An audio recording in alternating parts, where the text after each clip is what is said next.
Hello everyone, and welcome to your Fighting Scots Sports Report. I am Tyler Trumbauer. The football team tried to put one in the win column this past weekend as they hit the road once again, traveling to Shippensburg University to open up PSAC play.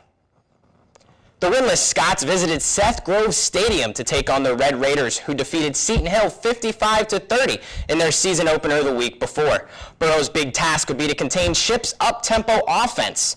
Edinboro struck first on that cold and rainy Saturday as sixth-year quarterback Cody Harris found sophomore Darren Massey in the back of the end zone on a 19-yard pass to cap off a 7-play, 99-yard drive. Ship scored on a 4-yard rush on their first possession of the second quarter to make it 7-6 after Burrow blocked their extra point attempt. They then took the lead on this 62-yard rush up the middle by running back Blair Brooks, his second one on the day. The Red Raiders led 12-7 after a failed two-point conversion after that touchdown.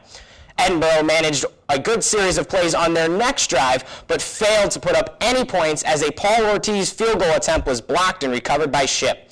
The Red Raiders capitalized on that as Chris Lachey hit Trevor Harmon, the nephew of Arizona Cardinals head coach Bruce Arians, on a 19-yard touchdown pass to make it 19-7 at the half. With Ship up 33-14 following another Harmon pick and a pick six by Ship, a 6-yard touchdown scamper by Cody Harris here, Lachey finds Sheldon Mayer wide open in the end zone to extend it to 40-14. Edinboro did reach the end zone once more in the contest as Harris connected with freshman wideout Colby Hughes on a 7-yard pass and catch for a touchdown.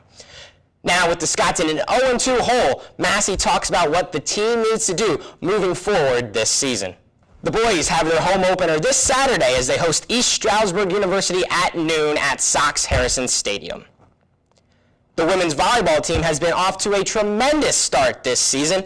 Led by 10th-year head coach Missy Sobolewski, this year's team, which returned all of their starters from 2013, is off to a tremendous 7-2 start after going 4-0 this past weekend at the PSAC-MEC crossover at Gannon University.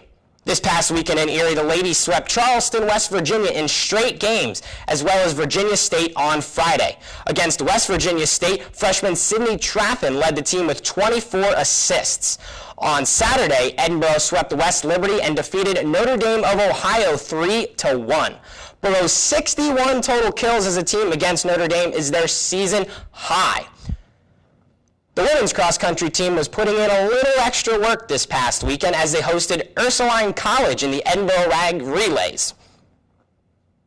The format was a little different than a normal meet as individuals competed in teams and for solo events for different events in the competition. The top Burrow relay team was the tandem of Rebecca Bond and Caitlin Daubert. That's all I have for sports. Tune in next week for more and be sure to follow us at ETV Sports for all the latest Burrow athletic happenings.